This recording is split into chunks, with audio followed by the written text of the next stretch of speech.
మాజీ ముఖ్యమంత్రి గారు వైఎస్ఆర్ కాంగ్రెస్ పార్టీ అధ్యక్షులైనటువంటి జగన్మోహన్ రెడ్డి గారు మిర్చి రైతులను పరామర్శించాలి, వారి ఇతిబాధలు తెలుసుకోవాలి, వారు ఏ పరిస్థితుల్లో మిర్చి ధర పడిపోయి రైతాంగం ఇబ్బంది పడుతున్నారో స్వయంగా రైతుల్ని అడిగి తెలుసుకోవాలనేటువంటి ఒక ఉద్దేశంతో రాష్ట్రంలోనే కాదు దేశంలోనే అతి పెద్ద మిర్చి యార్డ్ అయినటువంటి గుంటూరు మిర్చి యార్డ్కి వచ్చి వారితో మాట్లాడి దాని మీద ప్రభుత్వం మీద ఒత్తిడి తీసుకురావాలనేటువంటి ఒక ప్రయత్నంతో మాజీ ముఖ్యమంత్రి గారు ఇవాళ మిర్చి యార్డుకు వచ్చారు. మిర్చి యార్డుకు వచ్చిన సందర్భంలో రైతుల్ని కలుసుకోవడానికి ప్రయత్నం చేశారు. కొంతమంది రైతుల్ని కలుసుకున్నారు, వారితో మాట్లాడారు. ఆ తరువాత అంత ఒత్తిడిలో కూడా మీడియాతో కూడా వివరంగా మాట్లాడి వెళ్ళారు. ఇవాళ మేమందరం ఇక్కడ సమావేశమైంది మీతో మాట్లాడాలనుకుంటున్నటువంటి అంశాలు రెండు ప్రధానంగా ఉన్నాయి. జగన్మోహన్ రెడ్డి గారు ఎప్పుడైతే రైతుల్ని కలుసుకొని మాట్లాడి మీడియాతో మాట్లాడి వెళ్ళారో ఆ తరువాత తెలుగుదేశం పార్టీకి చెందినటువంటి నాయకులు చాలామంది రియాక్ట్ అయ్యారు. వ్యవసాయ మంత్రి గారు కూడా రియాక్ట్ అయ్యారు. ఇంకా కొంతమంది మాజీ మంత్రులు రియాక్ట్ అయ్యి పచ్చి అబద్ధాలు చెప్పేటటువంటి కార్యక్రమం చేశారు. వ్యవసాయ మంత్రి గారు మాట్లాడుతూ ఏమంటాడంటే, ఇప్పుడు 13,000 అమ్మింది 1-2 సార్లు తప్ప మిర్చి అనేటువంటి మాట మాట్లాడాడు. వ్యవసాయ మంత్రి గారికి మరి సమాచారం ఉండి మాట్లాడాడో సమాచారం లేక మాట్లాడాడో నాకు తెలియదు. అంతేకాదు, ఇవాళ మిర్చి రైతులకు సంబంధించిన అంశం మీద ఎప్పుడైతే జగన్మోహన్ రెడ్డి గారు మిర్చి యార్డుకు వచ్చి రైతుల్ని పరామర్శిస్తారని తెలిసిందో వెంటనే ముఖ్యమంత్రి గారు ఏదో సమీక్ష నాటకాన్ని ఆడి కేంద్ర వ్యవసాయ మంత్రి అయినటువంటి శివరాజ్ సింగ్కి ఒక లెటర్ రాశాడు. అయ్యా, మిర్చి ధర పడిపోయింది, మీరు రావాలి, మీరు ఆదుకోవాలి అని. అది కాదు చేయవలసింది. జగన్మోహన్ రెడ్డి గారి హయాంలో నేను మనవి చేస్తున్నా, గర్వంగా గుండె మీద చేయి వేసుకొని చెప్తున్నాం, జగన్మోహన్ రెడ్డి గారి హయాములో 5 సంవత్సరాల పాటు రైతు ఉత్పత్తి చేసినటువంటి పంటలకు మద్దతు ధర రాకపోయినా, లేదు రైతు నష్టపోతున్నాడని గ్రహించిన 3,000 కోట్ల రూపాయలు ధరల స్థిరీకరణ కోసం పెట్టి ధాన్యం కొన్నాం, పత్తి కొన్నాం, శనగ కొన్నాం, పొగాకు కొన్నాం. కొని రైతుకు నష్టం లేకోకుండా ఆదుకున్నటువంటి ప్రభుత్వం వైఎస్ఆర్ కాంగ్రెస్ ప్రభుత్వం, జగన్మోహన్ రెడ్డి గారిని మనవి చేస్తున్నాం. ఇవాళ అవాకులు చవాకులు పేల్తా ఉన్నారు మంత్రులు సైతం. ఏం చేశారండి మీరు ఇన్నాళ్ళ నుంచి? మిర్చి రైతుల దగాబడిపోతుంటే తాళొచ్చి నారు రేటు పెరిగి, కూలీ రేటు పెరిగి, మందుల రేట్లు పెరిగి, ఎరువుల రేట్లు పెరిగి మిర్చి డౌన్ అయిపోతే ఇవాళ మాట్లాడుతున్న మాటలేంటి మీరు? ఇవాళ ఇదంతా కూడా ఎవరి మీదో నెట్టేసి కేంద్ర మంత్రికి, వ్యవసాయ శాఖ మంత్రికి లెటర్ రాసేసి తుడిసేసుకుందాం అనుకుంటే కుదురుతుందా అని అడుగుతా ఉన్నా. ఆదుకోవాల్సిన బాధ్యత ముఖ్యమంత్రికి లేదా? నేను గర్వంగా చెప్తున్నా, వైఎస్ఆర్ కాంగ్రెస్ పార్టీ ప్రభుత్వం రైతు పక్షపాత ప్రభుత్వం. ప్రభుత్వానికి నష్టం జరిగినా రైతుని ఆదుకోవాలని తాపత్రయపడినటువంటి ప్రభుత్వం. మీరు ఎప్పుడు కొనలేదని వాళ్ళ ఆయన వ్యవసాయ శాఖ మంత్రి గారు అంటున్నాడు. 64,000 కోట్లు వెచ్చించి ధాన్యాన్ని కొన్నటువంటి సందర్భం రికార్డ్స్ ఉంటాయి, చూసుకోమంటున్నా. మీ అధికారులు పిలిచి మాట్లాడుకోండి. పూర్వం చేసిన అధికారులు వ్యవసాయ శాఖలో జగన్మోహన్ రెడ్డి గారి టైంలో ఎంత చక్కగా వ్యవసాయం అంటే దండగ లేకోకుండా ఉండాలని తాపత్రయపడినటువంటి ముఖ్యమంత్రి జగన్మోహన్ రెడ్డి గారు. ఇవాళ ఏంటండి, మీరు 9 మాసాలైంది వచ్చి, మీరు రాగానే అన్ని రేట్లు పడిపోయినాయి. ఇదేం కర్మ నాకు అర్థం కాల. చంద్రబాబు నాయుడు గారు వచ్చారు, ప్రమాణ స్వీకారం చేశాడు, దేనికైనా ధర ఉందండి? పత్తికి లేదు, శనక్కు లేదు, కందికి లేదు, ధాన్యానికి లేదు, మిర్చికి లేదు. ధాన్యం అయితే ఎంత దౌర్భాగ్యం అంటే 1200కి 1300కి అమ్ముకున్నారు, కల్లాల్లో అమ్ముకున్నారు. పైన వర్షం పడతా ఉంది, మిల్లర్లు దోచేసుకున్నారు. అలా కాదు, మేము మద్దతు ధర కొంటామని ఎప్పుడన్నా అన్నారండి మీ జీవితంలో?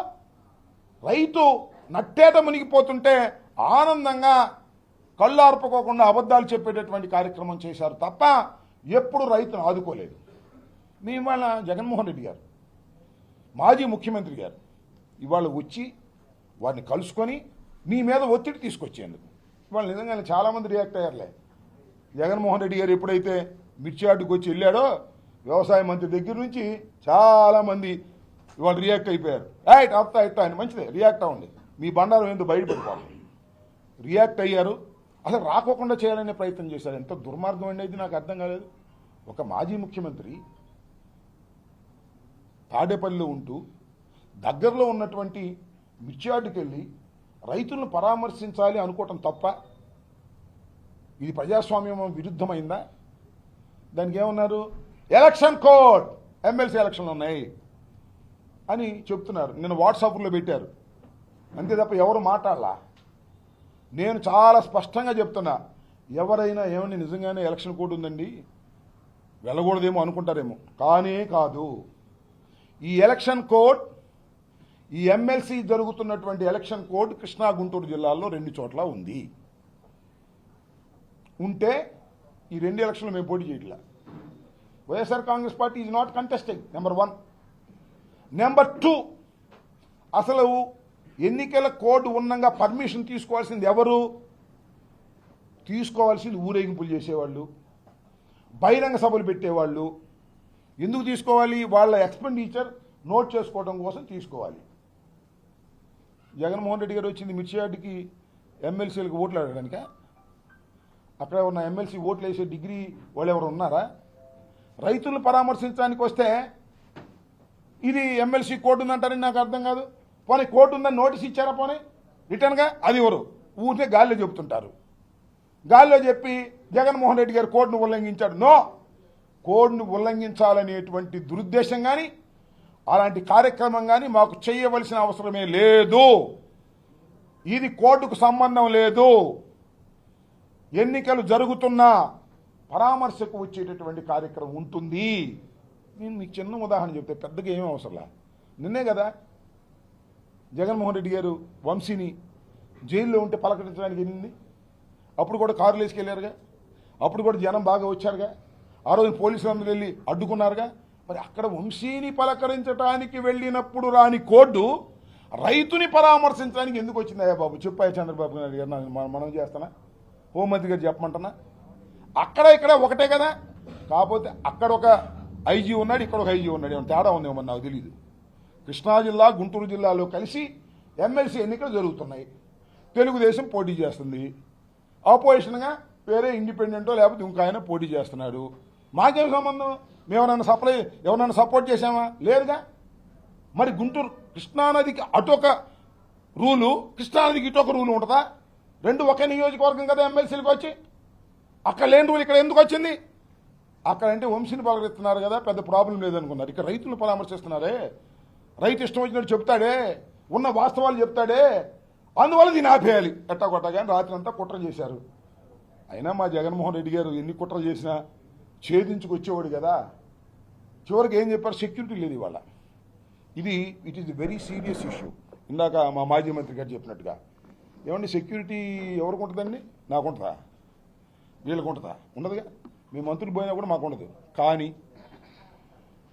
As ex chief minister Z+ security ఉంటుంది.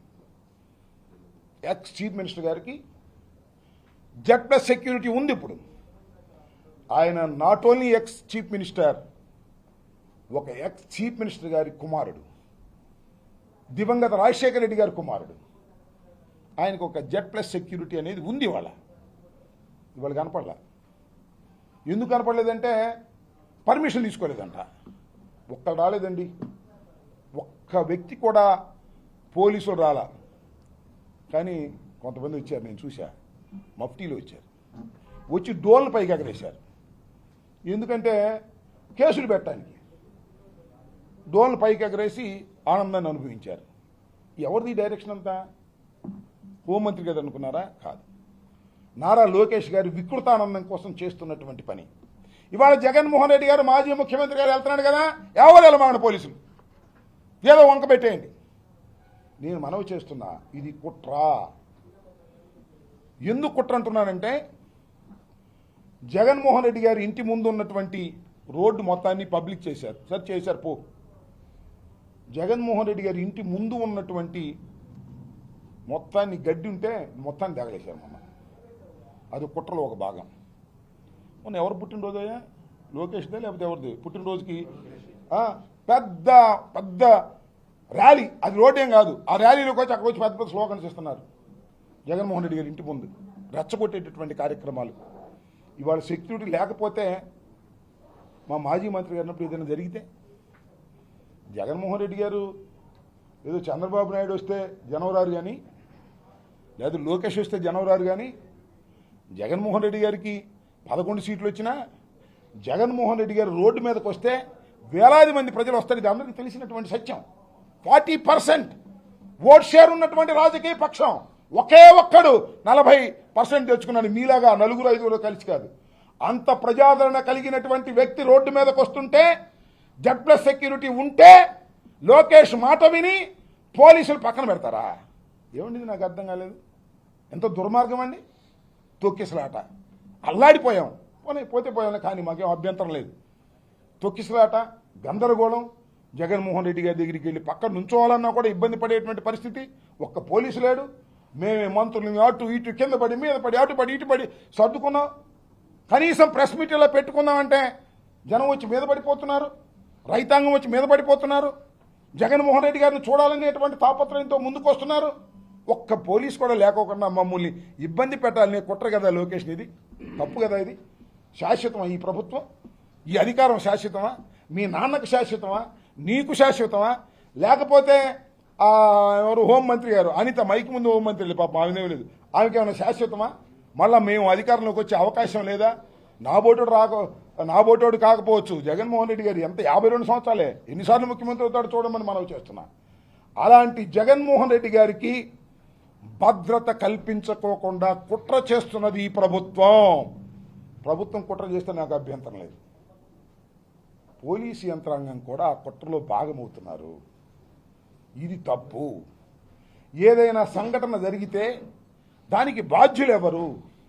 ఏదైనా దురదృష్టకరమైన సంఘటన జరిగితే దాని నుంచి ఎలా మనం తేరుకోగలుగుతాం? మీకు సెక్యూరిటీ ఇవ్వకోకుండా మాజీ ముఖ్యమంత్రికి గుంటూరు వస్తున్న సందర్భంలో సెక్యూరిటీ ఇవ్వకోకుండా గాలికి వదిలేశారే, ఇది ధర్మమేనా అనేది మా ఆవేదన. ఇలా ఇవాళ వదిలేశారు. ఉన్న సెక్యూరిటీని తీసేశారు. అంతకుముందు 900 సెక్యూరిటీ 500 సెక్యూరిటీ అని పిచ్చి మాటలని చెప్పారు.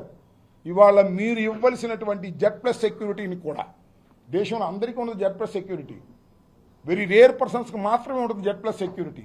అలాంటి Z+ సెక్యూరిటీని కూడా ఈరోజు మీరు రానికోకుండా పంపించారంటే దీని వెనుకాల పెద్ద కుట్ర జరుగుతున్నది. చంద్రబాబు నాయుడు గారు, లోకేష్ గారు కలిసి కుట్ర చేస్తున్నారు.